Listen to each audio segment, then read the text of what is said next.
Mr. Gay also used the occasion to commend his cabinet colleagues for what he described as their steadfastness and commitment to say that they live up to the challenge thrown at them by the President. Earlier, the Alcalde of Jalambang, Alhaji Mondo Jata, renewed their consolidated commitment to support any presidential declaration initiative, especially if it has to do with farming. He praised the Gambian leader for inculcating into Gambians the virtues of going back to the land and being in charge of their own destiny. Councillor Nyambai Ward Pamane, for his part, described the Cabinet Farm Initiative as a clear demonstration to the whole world that indeed in the Gambia, our leaders lead by example. He commended his people and the regional authorities for always being with them, complementing their efforts and by extension the efforts of the President. The Lady President Nyambai Babagale Aja Fatou Njai, in her contribution, assured that as women, they will always stand by the President.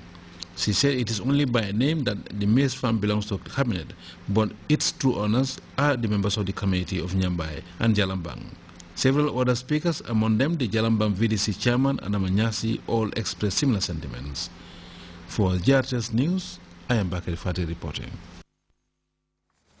The Independent Electoral Commission will conduct a National Assembly by-election for Kiang West constituency in the Lower River region on Thursday, 5 December 2013, in accordance with Section 91, subsection 3 of the 1997 Constitution of the Republic of the Gambia. A news release from Election House reveals that nomination of candidates will be held on Thursday, 21st November at the IEC Regional Office in Mansakonko from 8 a.m. to 4 p.m. Prospective candidates should contact the IEC Regional Electoral Office at Mansakonko on 3534-203 in order to arrange the schedule for receipt of their nomination papers. The dispatch ends.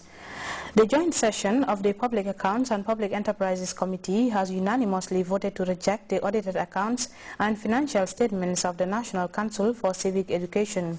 This after the Council failed to meet the basic requirements for adoption. The committee, however, adopted that of Campost, praising its management for rejuvenating the institution and keeping it financially viable. Louis Mendy reports. Public Accounts and Public Enterprises Committee continued its sittings last week, with the National Council for Civic Education and GAMPO submitting their reports. The first to face off before the committee was the National Council for Civic Education, led by its acting chairman, Alhaji Modu Juf. The committee, however, wasted no time in dismissing the NCCE hierarchy, saying they haven't met the required standards set by the PAC-PEC.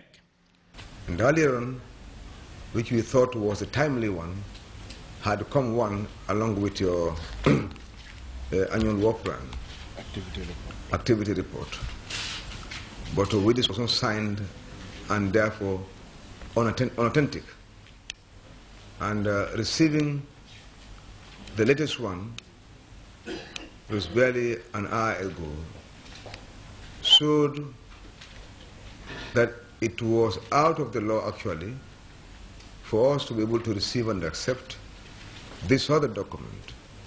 The NCCE was deemed to have submitted their dossier late and were not compliant with GPPA regulations.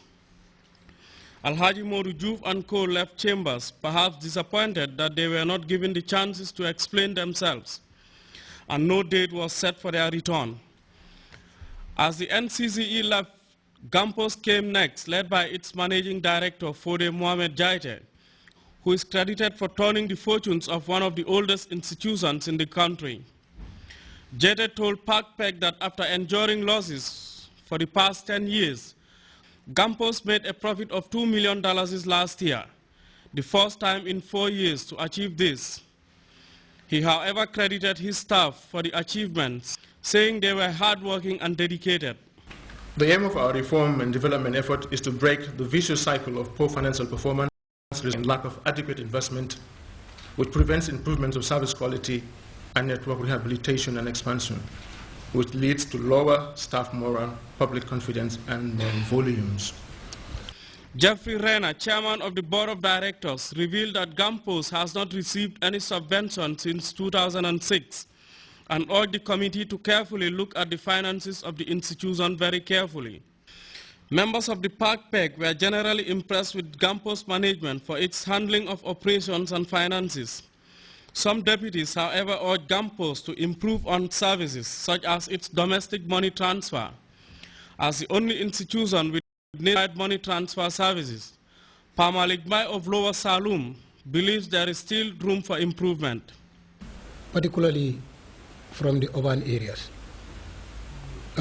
Why I say this is for the fact that immediately you pass the North Bank region, particularly Farafenni, all the way to Basse, you cannot come across any commercial bank in that area. The entire community on that area, they are purely relying on Gampos. And I think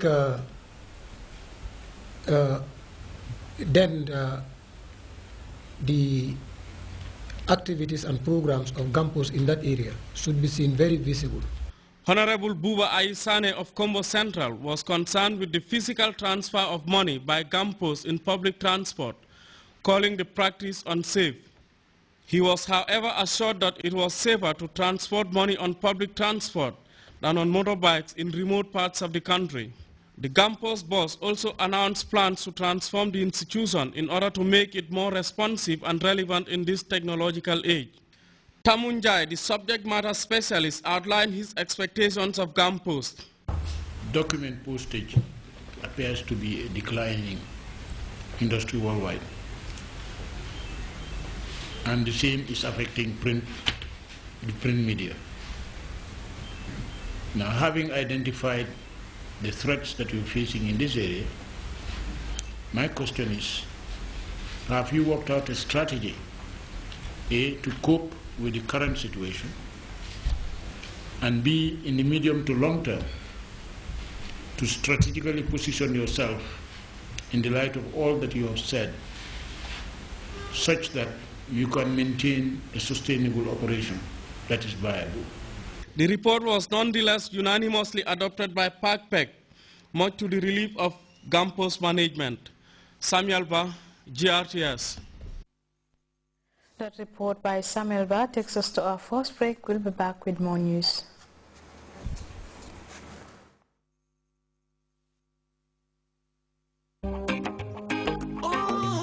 A house is a home, a building or structure that functions as a habitat for humans.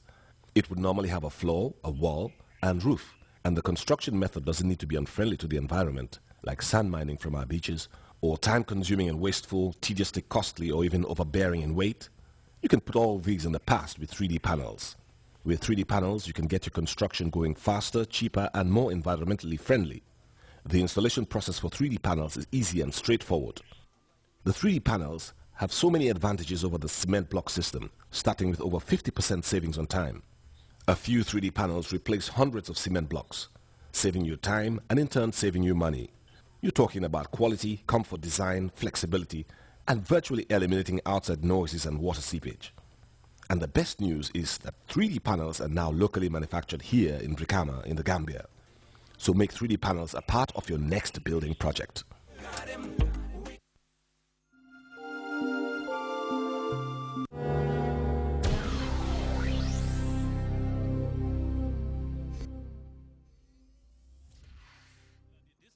Patronage of His Excellency the President, Professor Dr. Alhaji Yahya AJJ Jami. The organizing committee of the Miss 22nd July Scholarship Pageant proudly presents the finals of the 5th edition of the Scholarship Pageant, taking place on Saturday, December 7, 2013 at the Penchemi Hall, Paradise Suites Hotel. The Scholarship Pageant is geared towards promoting excellence among girls in line with Vision 2020 for sustainable growth and development. The pageant is a display of academic potentials, talent, and beauty. The theme for this year is promoting positive attitudinal change for sustainable development, the role of the youth. Support the Miss 22nd July Scholarship Pageant as the scheme will benefit all and sundry. Welcome back. It has been nearly 2 months since Somali militants stormed Nairobi's Westgate shopping mall and killed dozens of people there. In the wake of that attack, the Kenyan government has increased security along the border with Somalia. But in our exclusive report, CNN's Nima El-Bagir tells us some people are still finding ways to smuggle into Kenya undetected. Now, we can't can't show you this for security reasons, but either side of this border is a pretty substantial security setup, and that has only grown in size and scrutiny in the aftermath of the Westgate attack in Nairobi.